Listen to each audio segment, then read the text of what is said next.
المرء علی دین خلیلہ فلینظر من یخالل، ہر شخص اپنے دوست کے دین پہ ہوتا ہے، تو اسے دوستی لگانے سے قبل دیکھ لینا چاہیے وہ کس سے دوستی لگا رہا ہے۔ اور ایک دوسری حدیث کے بابرکت کلمات ہیں، التمس الجار قبل الدار والرفیق قبل الطریق، گھر خریدنے سے پہلے ہمسایہ دیکھ لو اور سفر کرنے سے پہلے ہم سفر دیکھ لو۔ بندہ جن لوگوں کی صحبت اور سنگت اختیار کرتا ہے تو ان کی صحبت کا رنگ بندے کے اوپر ضرور چڑھتا ہے۔ اس لیے آقا کریم علیہ السلام نے ارشاد فرمایا کہ تمہاری دوستی مسلمانوں کے علاوہ کسی اور سے نہیں ہونی چاہیے، اور تمہارا کھانا متقی کے علاوہ کوئی اور نہ کھائے۔ یعنی جب تم دعوت کرو تو اہل تقوی کو اپنی دعوت پہ بلاؤ، تاکہ تمہارے گھر میں برکت بھی ہو اور تمہارا کھانا اس کا صحیح مصرف بھی ہو۔ آج میں اور آپ اپنے آپ کو دیکھ سکتے ہیں کہ ہم کہاں کھڑے ہیں۔ نماز میں روزانہ دعائے قنوت پڑھتے ہوئے ہم کہتے ہیں وَنَخْلَوْ وَنَتْرُكُ مَنْ يَفْجُرُكَ، اے اللہ جو تیرے حکموں کو توڑے گا، تیری نافرمانی کرے گا، ہم اس کو ترک کر دیں گے، اس سے کوئی تعلق نہیں رکھیں گے۔ لیکن جس طرح ہم نماز باقی ساری مسجد میں چھوڑ گئے، تو اسی طرح ہم یہ بھی مسجد میں چھوڑ جاتے ہیں، اور باہر نکل کے کبھی بھی ہم نے اپنے کہے ہوئے کا لحاظ اور پاس نہیں رکھا، جبکہ ہم یہ روزانہ ہر روز اپنی نماز وطروں کے اندر یہ دعا پڑھتے ہیں اور اپنے رب سے یہ عہد کرتے ہیں کہ جو تیرے نافرمان ہیں، تیرے حکموں کو توڑتے ہیں، ہمارا ان سے کوئی تعلق نہیں ہوگا۔ تو ایک روایت کے کلمات ہیں، فرمایا کہ اگر صدقہ دینے کے لیے کچھ نہ ہو فَلْيَلْعَنِ الْيَهُودِ، تو یہودیوں پر لعنت بھیجو، اللہ تمہیں صدقے کا ثواب عطا فرما دے گا۔ چونکہ یہود بدترین دشمن ہے اسلام کے، اور انہوں نے ہر دور میں اسلام اور اہل اسلام کے خلاف سازشوں کے جال بنے۔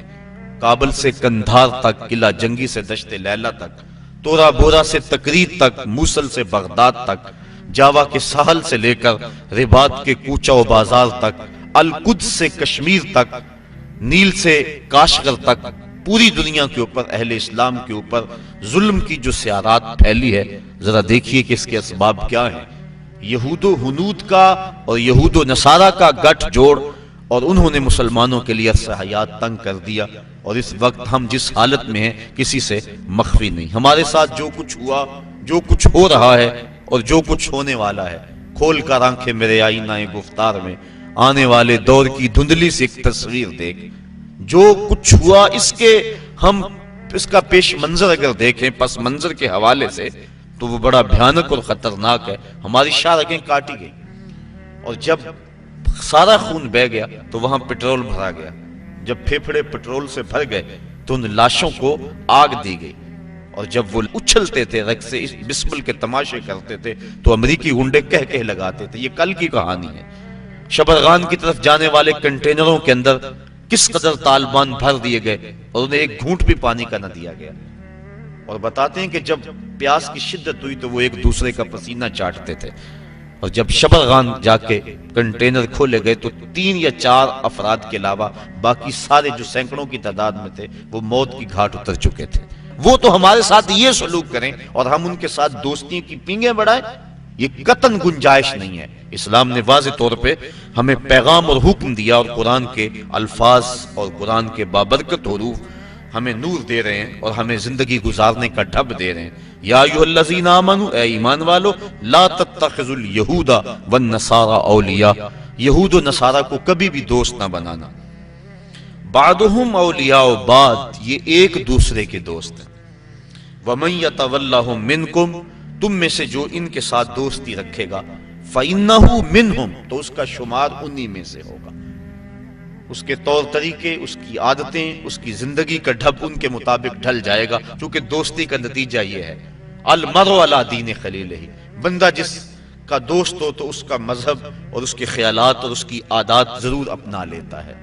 اس لیے روکا گیا کہ برے بندے کی صحبت سے بچا جائے۔ علامہ رومی کہتے ہیں تا توانی دور شو از یار بد، یار بد بدتر بود از مار بد، کہا جہاں تک ہو سکے برے کی صحبت سے بچ، کہا برے کی صحبت برے سانپ سے بھی زیادہ خطرناک ہے۔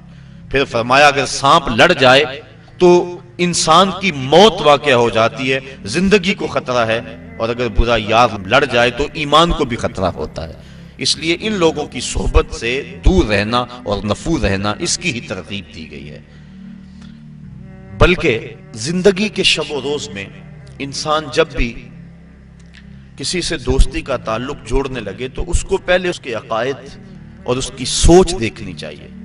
حضرت علی المرتضیٰ رضی اللہ تعالیٰ عنہ کے قول کے مطابق 15 سال سے لے کر 20 سال تک کی جو عمر ہے یہ انتہائی اہم عمر ہے، اور اس عمر کے اندر اپنی اولاد پر خصوصی نگہداشت رکھنے کی ضرورت ہے کہ ان کی صحبت، مجلس اور دوستی کسی برے شخص سے نہ ہونے پائے۔ ساری زندگی انسان کی جو ہوتی ہے وہ ان 5 سالوں کے اندر ترتیب پاتی ہے، پوری زندگی پر ان 5 سالوں کی صحبتوں کی چھاپ رہتی ہے۔ اس لیے ہمیں پوری شدت اور کوشش کے ساتھ اور محنت کے ساتھ ان ایام میں اپنی اولاد جب ان ایام سے گزر رہی ہو تو ان کی صحبت اور سنگت کو دیکھنا چاہیے، آنکھیں بند کر کے نہ بیٹھ جائیں، بلکہ دیکھیں کہ ہماری اولاد کہاں بیٹھتی ہے اور کہاں اٹھتی ہے۔ بلکہ اولاد ابھی عمر کے اس حصے میں ہے کہ اپنے نفع نقصان کو نہیں جانتی، ان کے لیے ترجیحات خود مقرر کریں، اور اچھے دوست اور اچھے لوگ اور اللہ والے لوگ تلاش کر کے ان کی مجالس کے اندر ان کو خود بٹھا کے آئیں تاکہ ان کی برکات ان کو نصیب ہوں، ورنہ اگر یہ دن ان کے برباد ہو گئے تو ساری زندگی ان کی برباد ہو جائے گی۔ تو دوستی، تعلق اچھے لوگوں کے ساتھ ہی یقیناً فائدہ بخش ہوتا ہے۔ آقا کریم علیہ السلام نے اس کو ایک مثال سے سمجھایا، فرمایا اچھے بندے کی صحبت کی مثال خوشبو بیچنے والے کی طرح، کہا 3 چیزوں میں سے ایک چیز ضرور ہوگی، یا تو وہ اسے خوشبو کا تحفہ دے دے گا کیونکہ اس کے پاس خوشبو وافر ہے، کچھ اسے دے دے گا بغیر کسی پیسے کے، اور یا یہ خوشبو سے لے لے گا، اور فرمایا یا نہ وہ دے گا اور نہ یہ لے گا، لیکن جب تک بیٹھا رہے گا خوشبو میں بسا رہے گا، اس کے مشام جام معطر رہیں گے۔ اور برے بندے کی صحبت کو ایک مثال سے سمجھاتے ہوئے فرمایا کہ جس طرح لوہار کی بھٹی ہوتی ہے، یا تو کوئی چنگاری اڑ کر اس کے کپڑوں پہ پڑے گی اور کپڑے جل جائیں گے، بدن کے جلسنے کا اندیشہ بھی ہے، اور اگر یہ نہیں تو کم از کم جتنی دیر تک بیٹھا رہے گا اس کے دھوئیں سے اور اس کے تعفن سے اس کو تکلیف پہنچتی رہے گی۔ اس لیے اچھے بندے کی صحبت کا رنگ اپنا ہے۔ حضرت شیخ سعدی شیرازی فرماتے ہیں کہ میں ایک حمام میں گیا، ایک مٹی تھی وہاں پڑی ہوئی تھوڑی سی، میں نے دیکھا اس سے خوشبو آ رہی ہے، میں نے کہا تو مشک ہے، عنبر ہے، تیرے سے خوشبو آ رہی ہے۔ اس مٹی نے کہا ہوں تو میں مٹی، مجھے اپنی اوقات اچھی طرح یاد ہے، میں مٹی ہوں، میری ذات مٹی ہے، لیکن میرے اندر سے جو خوشبو تمہیں آ رہی ہے اس کی وجہ یہ ہے چند دن تک میں پھول کے قدموں میں بیٹھی رہی، جمال ہم نشیں در من اثر کر وگرنہ من ہما خاکم کے ہستم، میرے ہم نشیں کا جمال میرے اندر سرایت کر گیا، اثر کر گیا، ورنہ مجھے اچھی طرح یاد ہے کہ میری اوقات کیا ہے اور میں ہوں مٹی ہی، لیکن پھول کی صحبت نے مجھے یہ چمک اور یہ روشنی اور یہ اجالے دے دیے کہ میں آج جو ہے وہ خوشبو دے رہی ہوں۔ تو اچھے بندے کی صحبت یقیناً بندے کو اچھا کرتی ہے۔ صحبت سالے ترا سالے کنند، صحبت تالے ترا تالے کنند۔ تو یہود و نصارہ کی صحبت یقیناً مسلمانوں کا سب کچھ لوٹ لے، اس لیے منع فرمایا خبردار ان کے قریب نہ بیٹھنا، ان سے دوستی نہ لگانا۔ ہاں ان سے کاروبار کرنا جائز ہے، لیکن ایک ایک لمحہ تمہارے ذہن میں یہ بات ہونی چاہیے کہ ہم ان کے دشمن ہیں اور یہ ہمارے دشمن ہیں۔ اگر یہ بات رہے گی تو ان کی صحبت بد کے اثرات ظاہر نہیں ہوں گے، لیکن اگر دوستی کا رنگ چڑھنے لگے گا ان ملاقاتوں کو تو نتیجتاً یہ ہے کہ دین ایمان سب کچھ برباد ہو جانے کا اندیشہ ہے۔ اس لیے منع فرما دیا کہ ان سے دوستی نہ لگانا، بے شک جس نے ان سے دوستی لگائی وہ انہی میں سے شمار ہوگا، بے شک اللہ تعالیٰ ظالم قوم کو ہدایت نہیں عطا کرتا۔ فَتَرَى الَّذِينَ فِي قُلُوبِهِم مَّرَضٌ يُسَارِعُونَ فِيهِمْ، وہ لوگ جن کے دلوں میں بیماری ہے، نفاق کی بیماری ہے، یسارعون فیہم، وہ ان کی دوستی میں سرعت کرتے ہیں، جلدی کرتے ہیں، بھاگ بھاگ کر ان سے تعلق جوڑنا چاہتے ہیں، ان کی کوشش ہوتی ہے کہ ہمارا ان سے دوستی کا رشتہ جڑ جائے۔ کون لوگ؟ جن کے دل میں نفاق کی بیماری موجود ہے۔ اب اگر ان سے کہا جائے کہ میاں ان سے دوستی کیوں لگا رہے تو ان کے دلائل ہوتے ہیں، یقولون، کہتے ہیں، نخشا ان تصیبنا دائرہ، ہم اس لیے ان سے دوستی لگا رہے ہیں کہ کسی آنے والی مصیبت سے بچ جائیں، ہمارے اوپر کوئی آزمائش نہ آ جائے، کوئی گردش نہ آ جائے۔ اگر ہم نے ان سے دوستی نہ لگائی تو ہمیں خطرہ ہے اپنی معیشت کا، ہمیں خطرہ ہے اپنے حالات کا. دنیا کی منڈی میں ہم تنہا رہ جائیں گے، ہمارا سماجی بائیکاٹ کر دیا جائے گا، ہم پتھر کے زمانے میں دھکیل دیے جائیں گے. اس طرح کے دلال تراشتے ہیں اور کہتے ہیں کہ ہم اس لیے دوستی لگاتے ہیں نقشہ ہم ڈرے ان تصیبنا دائرہ کہ ہمیں کوئی گردش نہ آلے. فعسى الله ان ياتي بالفتح او امر من عنده فيصبحوا على ما اسروا في انفسهم نادمين. ان قریب اللہ تعالیٰ مومنوں کو فتح عطا فرما دے.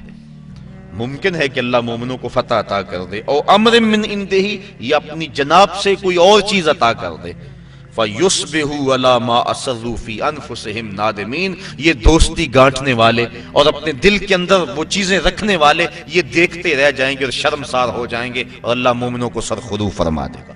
اور ایک وقت آنے والا ہے کہ جب اہل اسلام کو اللہ تعالیٰ ایسی کامیابی عطا فرمائے گا کہ دنیا کے خطے پر ایک بھی یہودی قائم نہیں رہے گا. حضرت عیسیٰ علیہ السلام تشریف لائیں گے، حضرت امام مہدی کے عساکر میدان میں آئیں گے، خنزیر کو قتل کیا جائے گا، صلیب کے نشان کو توڑا جائے گا. اور کتب حدیث میں موجود ہے اللہ تعالیٰ ایسی اعانت فرمائے گا اہل اسلام کی، اگر کسی جھاڑی کے پیچھے یا پتھر کی اوٹ میں کوئی یہودی چھپا ہوا، وہ پتھر مسلمان مجاہد کو آواز دے کے کہے گا ادھر آ، میرے پیچھے یہودی چھپا ہوا ہے. اور جب دنیا سے آخری یہودی قتل کر دیا جائے گا تو دنیا کا امن قائم ہو جائے گا، حتیٰ کہ سانپ انسانوں کے اندر پھریں گے لیکن ڈسیں گے نہیں. بھیڑیا اور بکری ایک گھاٹ پہ پانی پیئیں گے لیکن بکری کو بھیڑیے سے خطرہ نہیں ہوگا. دنیا کے امن کی ضمانت ہے جب آخری یہودی قتل ہوگا. جب تک یہود موجود ہیں پوری دنیا کے اوپر امن قائم نہیں ہو سکتے. امن کی بربادی کا سبب مسلمان دہشت گرد قرار دیے جا رہے ہیں، لیکن حقیقت یہ نہیں ہے. مسلمان تو اپنی بقا کی جنگ لڑ رہے ہیں، مسلمان دہشت گرد نہیں ہوتا. یہ تو امن کا متوالا ہے، یہ تو امن کا درس دینے والا ہے. پوری دنیا کے اوپر جو فساد ہے وہ یہود کی وجہ سے ہے، اور جب یہودی ختم ہو جائیں گے خاص کم جہاں پاک تو پوری دنیا کے اوپر امن کے سویرے طلوع ہونے لگیں گے. تو اللہ تعالیٰ جل شانہ مومنوں کو وہ دن ضرور دکھائے گا. وَيَقُولُ الَّذِينَ آمَنُوا أَهَؤُلَاءِ الَّذِينَ أَقْسَمُوا بِاللَّهِ جَهْدَ أَيْمَانِهِمْ. اور اہل ایمان یہ کہتے ہیں یہ ہیں وہ لوگ جنہوں نے اللہ کے نام کی قسمیں کھائی تھی، بڑی پکی قسمیں. إِنَّهُمْ لَمَعَكُمْ، یہ کہ ہم تمہارے ساتھ ہیں، جبکہ یہ تو ہمارے ساتھ نہیں ہے، یہ تو کچھ اور نکلے. یہ منافقین کا جب پردہ چاک کر دیا گیا تو مسلمانوں نے جو کہا یہ اس حالت کو بیان کیا جا رہا ہے، کیونکہ منافقین مسلمانوں کے اندر گھسے ہوئے تھے.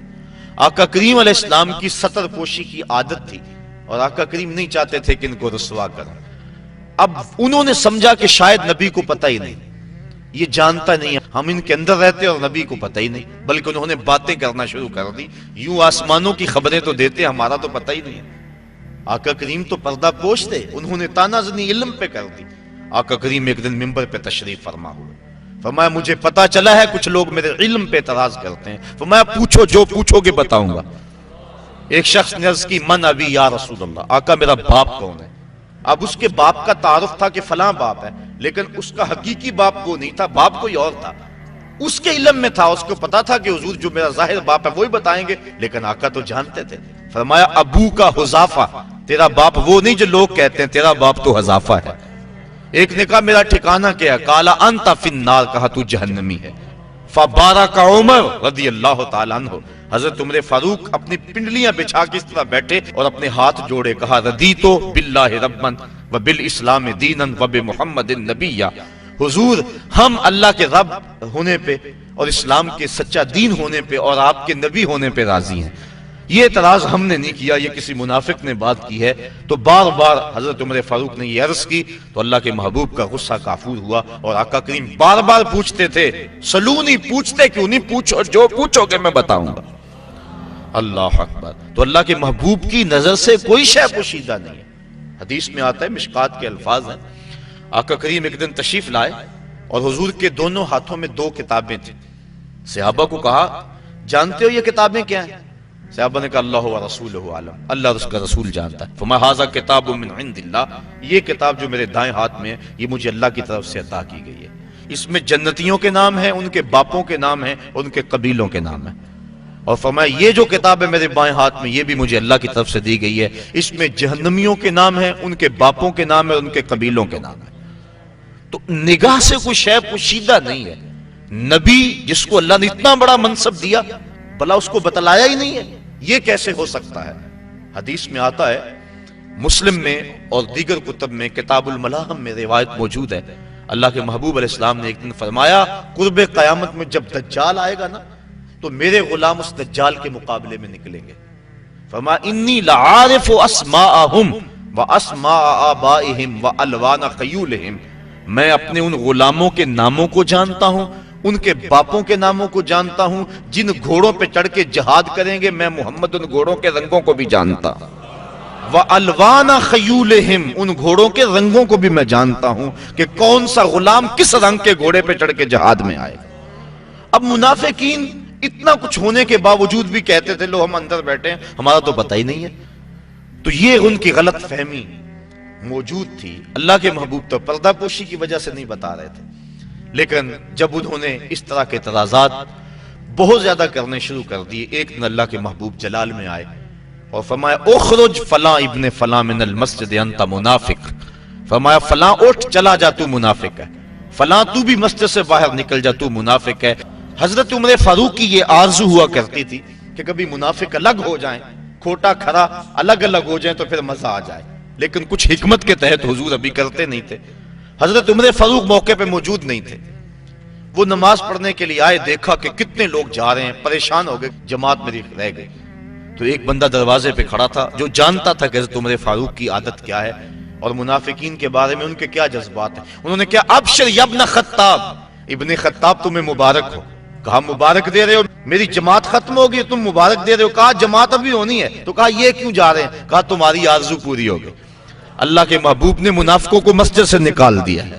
تو جب مسجد میں تھے تو اس وقت وہ اپنے ایمان کے دعوے کرتے تھے، اور جب نکال دیا گیا تو مومنین جن کو پتا نہیں تھا کہ یہ پاس بیٹھنے والا منافق تھا، یہ تو بڑی چکنی چپڑی باتیں کرتا تھا، انہوں نے حیرت سے کہا وَيَقُولُ الَّذِينَ آمَنُوا أَهَؤُلَاءِ الَّذِينَ أَقْسَمُوا بِاللَّهِ جَهْدَ أَيْمَانِهِمْ، یہ وہ لوگ تھے جو بڑی پکی قسمیں کھاتے تھے، إِنَّهُمْ لَمَعَكُمْ، کہ ہم ان کے ساتھ ہیں، بھلا ہمارے ساتھ ہے یہ کوئی. حبطت اعمالهم، فرمائے ان کے اعمال ضائع کر دیے گئے. فاصبحوا خاسرین، اور انہوں نے صبح اس حالت کے اندر کی کہ وہ خسارے میں تھے.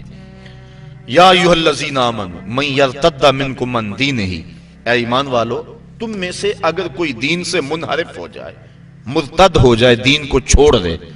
یہود و نصارہ کی دوستی کے بعد اس بات کو بیان کیا، چونکہ برے لوگوں کی جب صحبت ہوگی تو اس کا رنگ ہوگا، تو کہیں ایسا نہ ہو کہ ان لوگوں کی دوستی کے نتیجے کے اندر تم ارتداد کی طرف چل پڑو، اور اگر تم ارتداد کی طرف چل پڑو تو کیا تمہارے رب کو پرواہ ہوگی؟ اب ارشاد فرمایا جا رہا ہے یا ایھا الذین آمنوا، اے ایمان والو، من یرتد منکم عن دینہ، تم میں سے اگر کوئی اپنے دین سے منحرف ہو جائے، فسوف یاتی اللہ بقوم، اللہ کو اس کی کوئی پرواہ نہیں ہے کہ اگر کوئی مرتد ہوتا ہے، بلکہ فسوف ان قریب یاتی اللہ بقوم، اللہ ایسی قوم لائے گا یحبہم و یحبونہ، جس قوم سے اللہ پیار کرتا ہے اور اللہ سے وہ قوم پیار کرتی ہے. ایسی قوم تمہارے جگہ لے آئے گا جو اللہ سے پیار کرنے والی ہے.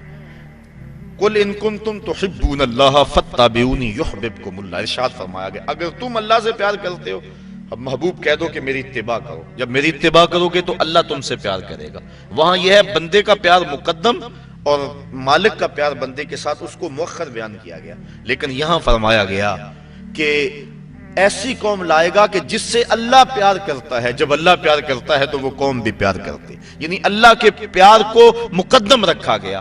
اور حقیقت بھی یہ ہے عشق اول در دل معشوق پیدا می شود، محبت پہلے محبوب کے دل میں پیدا ہوتی ہے. جب اللہ پیار کرتا ہے تو بندے پیار کرتے ہیں.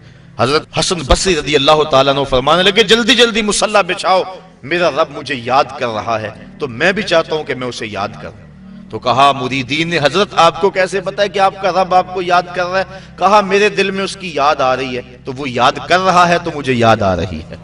تو پہلے وہ پیار کرتا ہے تو پھر بندہ پیار کرتا ہے. اگر وہ پیار کرے تو پھر یقیناً بندے کے دل میں اس کے لیے محبتوں کے جذبات موجزن ہوتے ہیں. حضرت داتا گنج بخش علی حجویری کشف المعجوب میں لکھتے ہیں کہ یہ جو روایت ہے کہ جس نے توبہ کی اس کو اللہ نے بخش دیا، کہا یہ بھی ٹھیک، لیکن بعض صوفیہ فرماتے ہیں کہ یہ بھی ٹھیک کہ جس نے توبہ کی اسے بخش دیا گیا، صوفیہ فرماتے ہیں اصل بات یہ بھی ہے کہ جس کو بخشنا تھا اللہ نے اسے توبہ کا راستہ دکھا دیا. ایک یہ ہے جس نے توبہ کی اسے بخش دیا گیا، اور دوسرا یہ ہے جس کو بخشنا تھا اس کو توبہ کا دروازہ دکھا دیا. اس لیے اللہ جس سے محبت کرتا ہے تو وہ اللہ سے پیار کرتا ہے. تو یہ توفیق مل جانا کہ بندہ جو ہے وہ اللہ کی یاد میں بیٹھے، تو سمجھو کہ ہمارا رب ہمارے اس بیٹھنے کو قبول کر رہا ہے. وہ کیا کسی نے کہا نا میری توفیق بھی تیرے قدم کا صدقہ، یہ قدم اٹھتے نہیں اٹھائے جاتے. تو اللہ اگر اپنی یاد کی کسی کو توفیق دے دے تو یقیناً یہ اس کی کرم نوازی. آگے فرمایا اذلۃ علی المؤمنین عزۃ علی الکافرین. ان کی ایک نشانی تو یہ ہے کہ اللہ ان سے پیار کرتا ہے اور وہ اللہ سے پیار کرتے. دوسری نشانی اذلۃ علی المؤمنین عزۃ علی الکافرین، وہ مومنوں پر نرم ہیں اور کافروں پہ سخت ہیں. ایسی قوم پیدا کرے گا جو کافروں پر سخت ہوگی اور مومنوں پہ نرم ہوگی. ہو حلقہ یاراں تو بریشم کی طرح نرم، رزم حق و باطل ہو تو فولاد ہے مومن. یہ مومن کی خصوصیت ہے کہ کافر کے مقابلے میں وہ سختی دکھاتا ہے. اگر مومن کافر کے مقابلے میں نرمی دکھانے لگ جائے تو اس کے روب ختم ہو جاتے ہیں اور ہوا اکھڑ جاتی ہے. اس لیے ہمیشہ وہ کافر کے مقابلے میں سختی کے ساتھ ڈٹا رہتا ہے. اس وقت اس کو حالت قیام کا درس دیا گیا، لیکن جب اپنے مومن بھائیوں سے ملے تو اس کی حالت پھر انتہائی نرم ہوتی ہے.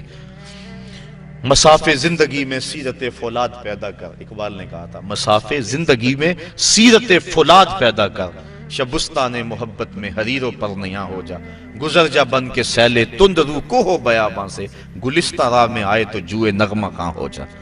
جب راستے میں پہاڑ آئے تو ٹکرا جا ان سے، اور جب راستے میں کوئی باغ آ جائے تو اس پانی کو کہا جا رہا ہے کہ اب تو سیلاب نہ بن بلکہ جوئے نغمہ خاں بن جا، گیت گاتی ہوئی ندی بن جا اور اس باغ سے یوں گزر. تو جب اپنوں سے ملتے ہیں تو ان کی محبت مثالی ہوتی ہے، اور جب کافر کے مقابلے میں ہوتے ہیں تو سخت ہوتے ہیں. اگر قوم کا مزاج یہ ہو جائے کہ کافروں سے نرمی اور اپنوں سے سختی، تو پھر اللہ کے عذاب کا انتظار کرنا چاہیے.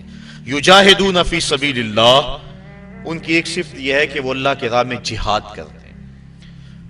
کافروں کے مقابلے میں سرحدوں پر جو لڑائی لڑی جاتی ہے اس کو عربی میں قتال کہتے ہیں، اور جہاد جد و جہد دین کو کہتے ہیں. اعلاء کلمت الحق کے لیے جو بھی محنت کی جائے، جد و جہد کی جائے، اس کو جہاد کہتے ہیں. اس قتال کو بھی جہاد شامل ہے کیونکہ یہ بڑا وسیع المفہوم لفظ ہے جہاد. اور اس کے علاوہ جو بھی راہ دین میں جد و جہد کی جائے اس کو شریعت اسلامیہ میں جہاد کہا جاتا ہے. تو کہا وہ راہ خدا میں جہاد کرتے ہیں. وَلَا يَخَافُونَ لَوْمَةَ لَائِمٍ، اور اس راستے میں کسی ملامت کرنے والے کی ملامت سے ڈرتے نہیں ہیں. بلکہ جب بندہ اس راستے کا مسافر ہو جاتا ہے اسے کسی ملامت کرنے والے کی ملامت کا خوف نہیں ہوتا، بلکہ اس ملامت سے اس کو ایک لذت آتی ہے. حضرت ابو ذر غفاری رضی اللہ تعالیٰ عنہ فرماتے ہیں کہ میں حضور کی خدمت میں دار ارقم میں حاضر ہوا. رہنے والے مدینے کے تھے لیکن آئے مکہ المکرمہ، ابتداء اسلام تھا. حضور کی خدمت میں حاضر ہوا بیعت اسلام کی. دو چیزوں پر حضور نے مجھ سے وعدہ لیا، ایک تو حق کہنا چاہے کچھ بھی ہو جائے، اور دوسرا اللہ کے راستے میں کسی ملامت کرنے والے کی ملامت سے نہیں ڈرنا. میں نے بیعت کر کے کہا حضور اگر اجازت ہو تو باہر نکل کر اپنے ایمان کا اعلان نہ کروں. حضور فرمایا ابھی حالات ایسے نہیں، ابھی اپنے ایمان کو مخفی رکھو. عرض کی حضور ابھی تو میں نے آپ سے وعدہ کیا ہے کہ حق کہنا ہے چاہے قیامت آ جائے. آقا کریم فرمایا اچھا پھر تمہاری مرضی. حضور بھی پرکھنا چاہ رہے تھے، کہا اچھا پھر تمہاری مرضی.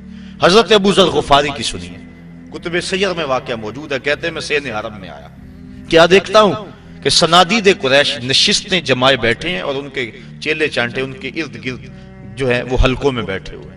میں کعبۃ اللہ کے ساتھ ٹیک لگا کے زور سے کہا لوگو سن لو، میں اللہ کی توحید کا اقرار اور مصطفیٰ کی رسالت کا اقرار کرتا ہوں. کہتے ہیں یہ لفظ میرے ابھی مکمل نہیں ہوئے تھے کہ میرے اوپر لوگ ٹوٹ پڑے اور اتنا مارا کہ میرے لخت لخت سے خون بہنے لگا.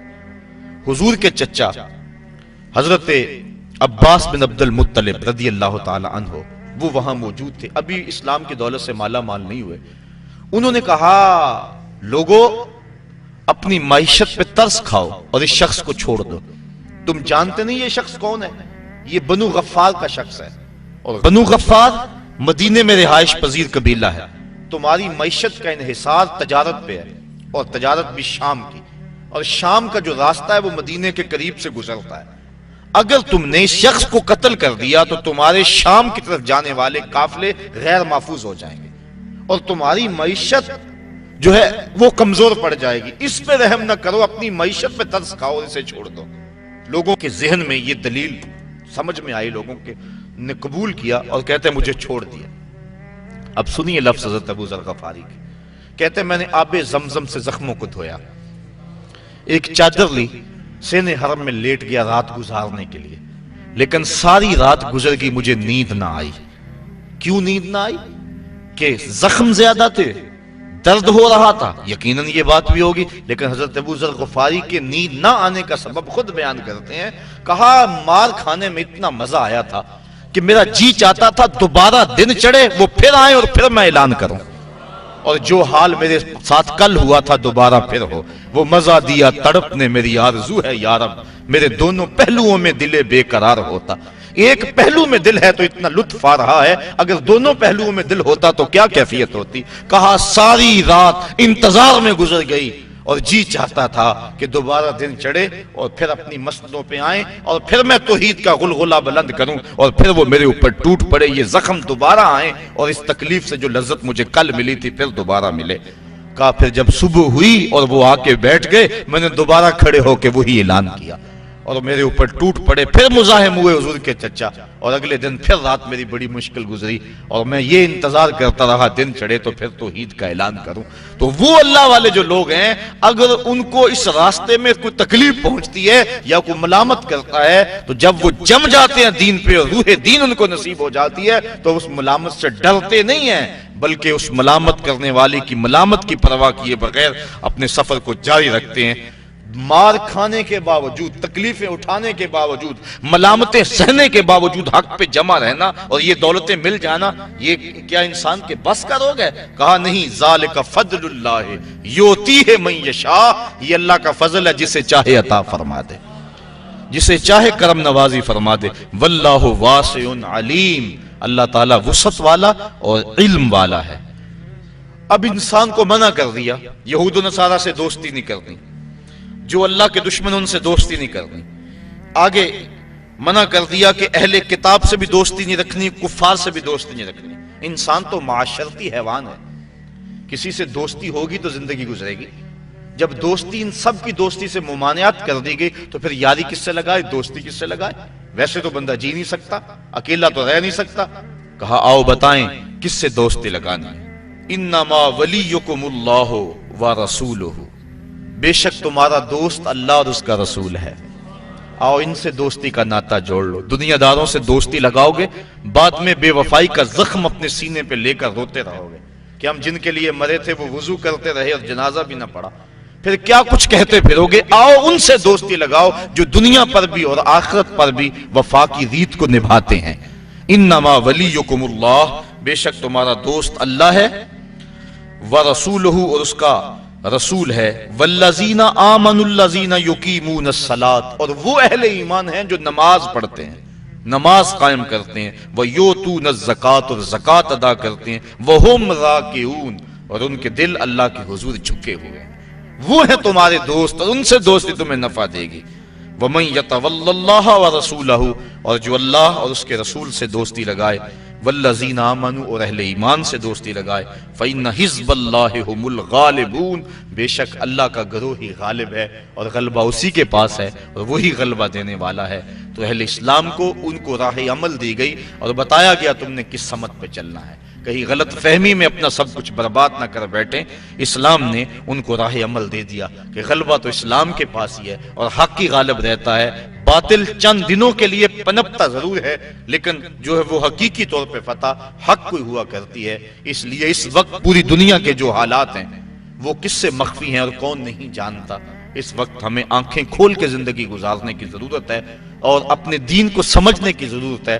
ہمیں قرآن مجید کے احکامات کو سمجھنے کی ضرورت ہے اور دیکھنے کی ضرورت ہے کہ ہم کس طرح اپنی زندگی کے شب و روز گزاریں جس سے ہمارا رب ہم پہ راضی ہو جائے. ورنہ ایسا نہ ہو کہ زندگی برباد کر کے بیٹھ جائیں. 4 دن کی زندگی ہے، اس کو شریعت اور مصطفیٰ کریم علیہ الصلوۃ والسلام کے جو طریقے ہیں ان کے مطابق گزارنے کی کوشش کریں. کار ما آخر شدو آخر زما کار نشد، مشت خاک ما غبارے پوچھا ہے یار نشد، وآخر دعوانا ان الحمدللہ رب العالمین۔